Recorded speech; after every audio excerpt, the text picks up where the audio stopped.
Destination Medicine is a joint project of the regional training hubs. This podcast series brings you medical students' accounts of their experiences in applying to study medicine.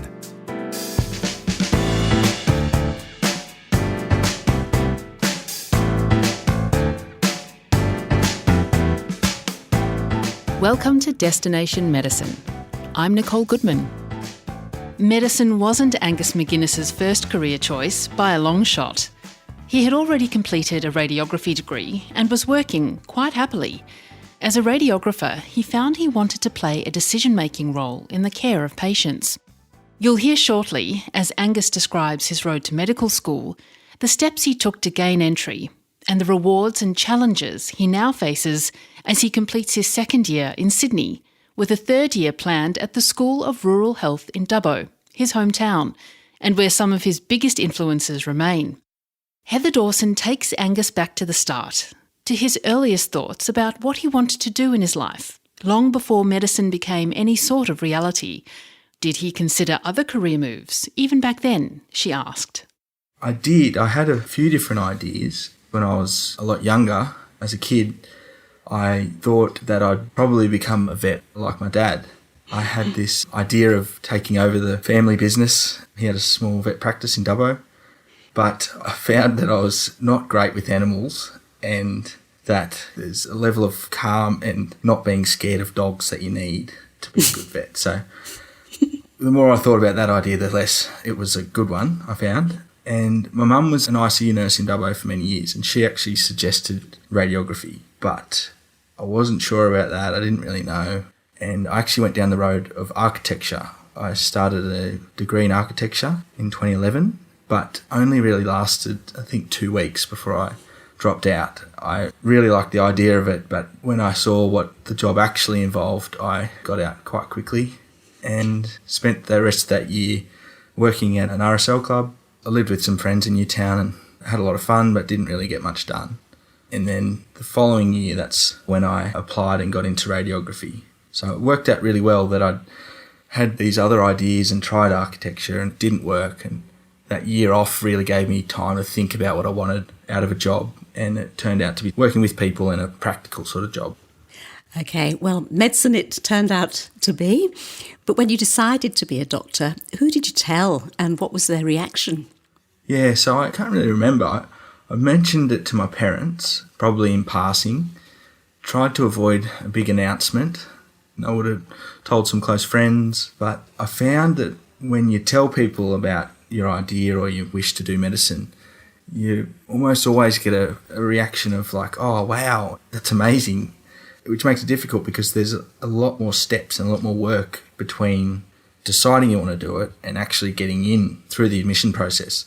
So it can sort of add a little bit of extra pressure when everyone knows that that's what you want to do.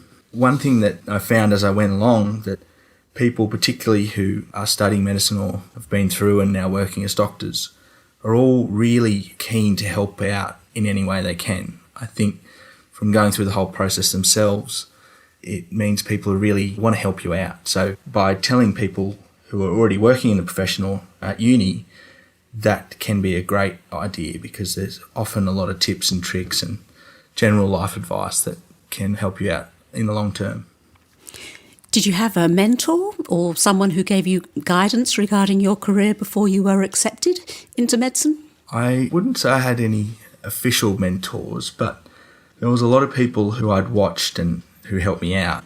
While I was working at Dubbo Base Hospital, I could observe many of the doctors, how they went about their work, some of the really good qualities they had, and it gave me a sort of framework of what I wanted to be like if I went down that path. There was someone I played rugby with who was working as an intern at Dubbo, and he was really good to me. He sat me down after work and we went through some of the interview questions and just some general tips about the admission process. And he'd had similar marks to me, which was unreal to hear from someone in a similar position. And then the radiologists in the X-ray department were really nice and again gave me something to aim for in terms of how they went about their work. And another one was definitely my family GP in Dubbo. He had looked after my mum when she first moved to Dubbo in the 1980s, I think. and then took on my dad, and then subsequently me and my brothers and sister all went to this same GP. And seeing him take care of our whole family over many years was another thing that I really admired and wanted to be like. Angus, when you decided to apply for medicine, what were your first steps, and did you develop a plan? My first step was just having a look at the GAMSAT and trying to find out a bit more about it, and then really just got into doing some study, or attempting to. I was working full-time and found it really hard to do some study for the GAMSAT outside of work. It's the last thing I wanted to do when I got home. So I found if I went to the hospital library before or after work for an hour or so, I could just get a bit done and go home. And that first GAMSAT I sat ended up, I think I got 59, which is a very average mark, but also reflected the work I'd put in wasn't enough. So then after the GAMSAT, there's quite a long process of finding out which uni you actually have a chance of getting into, because they're all so different and there's many pathways within the unis. So it actually takes a bit of time to research each university medical school's website, look at what their admission criteria is, and try and base where you want to apply on what the best chances. Because I was happy to go anywhere to do medicine once I worked it out. You know, I was applying at Flinders University in South Australia and sort of everywhere. And it takes a fair bit of time to get that all sorted and figure out where your best shot is. What tips can you give the people listening to you now, Angus, about the application or the selection processes? The first tip that I would like to get out there is that medicine's much more accessible than you think. There are so many different pathways, as I said, where you can get in at different unis, look at different things, and then within each uni there's often the rural pathways, which applied to me. And related to that is the fact that you really do need to do a bit of research. The admissions websites and criteria, they change every year, so each year that you want to have a crack at getting in, you really just have to do that research. Although probably not what I did, which was when I'd sit down to do a bit of study for the GAMSAT, I'd find myself doing a lot of research, which wasn't going to be helpful if I didn't get a good mark in the GAMSAT. So I found that as an avenue for procrastination, which I used quite regularly. You entered medicine through a rural pathway. Why was that? Is that because you were happy to work wherever as a doctor? My understanding is that there's a certain portion, around 25%, I think, of each cohort of local Commonwealth supported places is allocated to rural people, or people who've spent at least 5 years in a rural area or 10 years combined. So there's no real obligation to work rural.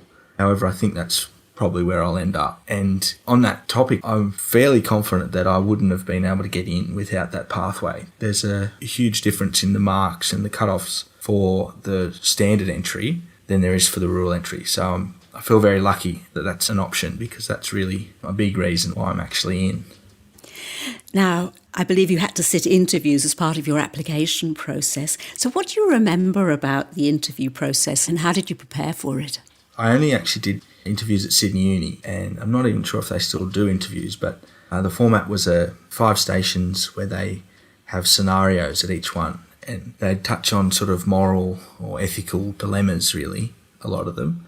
There was a stem that you read through and then you get asked questions, and they were very hard, and it's easy to forget at the time when you're doing it that they're hard for everyone. And between each station, you just kind of have to dust yourself off and go again.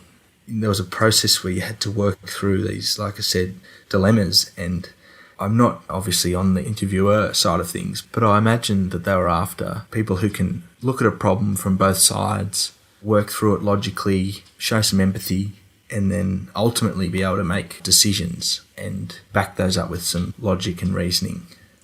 I understand in one interview they asked you why you wanted to do medicine, and that left you a little bit stumped. Yeah, it did. I had this idea of they're not going to ask questions that people can just recycle answers, because that'll be too easy. So I ended up going in like that, thinking I'll just take it as it comes. Had done practice questions, but not actually formulated answers. But it turned out that there was one question, like you said, why do you want to do medicine, which I knew in my head, but I hadn't actually said it out loud, I don't think, before. So my answer was quite poor, I imagine. It's hard to give someone a spot at your uni if they can't even tell you why you want to be there. So it's good to do a bit of preparation, I think. Now, you're planning on studying at a rural clinical school in Dubbo. Why is that? Yeah, well, I'm from Dubbo. That was a big draw card.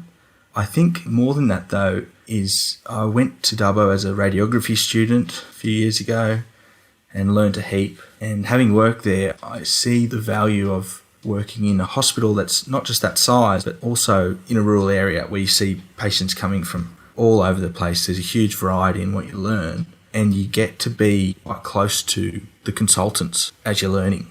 I remember seeing groups, the medical team or the surgical team walking into X-ray to have a chat with the radiologist, and there'd be a consultant, a registrar, an intern and the med student. Whereas at Sydney hospitals, quite often you see the consultant plus some fellows, registrars, interns and a bunch of medical students. There's a lot more distance between the med student and the consultant, so you get that really close connection and you can build a relationship with them, which I think is quite important long term.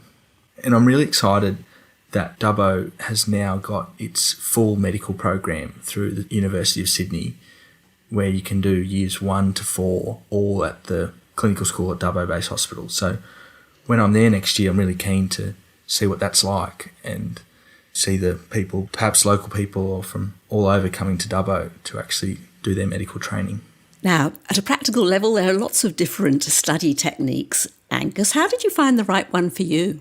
Well, it took a while, and to be honest, I'm still trying to work it out. I tried different things like flashcards, and initially I was going to all the lectures live, and I found that didn't work for me because some subjects I knew better than others, not many, but there was, say, a lecture on X-rays was something that I could get through quite quickly, whereas some biochemistry or pharmacology, a 50-minute lecture might take me 2 hours to get through properly. So I ended up probably 6 months into the first year just not going into the in-person lectures and just watching them online, which meant I could just pause them as I needed to. You can look things up on the side as you're going and just do each lecture properly as it comes up. And in terms of my learning, I just do a pretty old school writing out notes for each lecture and just get through each week's work as it comes, and then just getting into some revision before exams. So Angus, what's one piece of advice or consideration that you wish you were given before you started your medical journey? I think I wish I had worked out sooner that medicine's actually a lot more accessible than you think. There are so many different entry pathways, so many different unis that offer it now, that one big barrier that I found to actually wanting to apply was thinking that, well, it's so far off where I'm at. When in reality, looking at my cohort now, there's people come from all different backgrounds, have done all different jobs before medicine, that it is really accessible to a lot more people than they think. So once you decide that that's something you're interested in, then there's people to ask, plenty of advice out there in how to go about it. Now, a lot of people in medicine experience imposter syndrome. How would you describe that, and is that something that you felt? I'm sure I have at some point. I remember when we first started uni, someone said something along the lines of, you guys are very fortunate to be here. You're the best of the best. Not quite that exactly, it was along those lines. And I remember thinking, well, that's not me, so everyone else must be.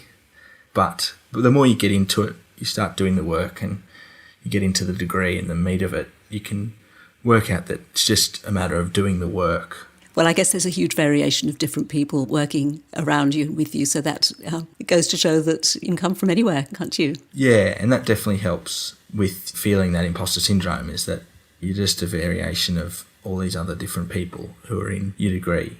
I think that that's probably my biggest point I'd like to make, is that medicine has so many different endpoints in terms of career. So people with heaps of different skills, if they get through the admissions process, that people need to be from all different backgrounds to make a really effective healthcare team. Angus McGinness, currently a student at University of Sydney. We trust you've enjoyed this episode of Destination Medicine, a joint project of the regional training hubs. The hubs are supported by funding from the Australian Government under the Rural Health Multidisciplinary Training Program.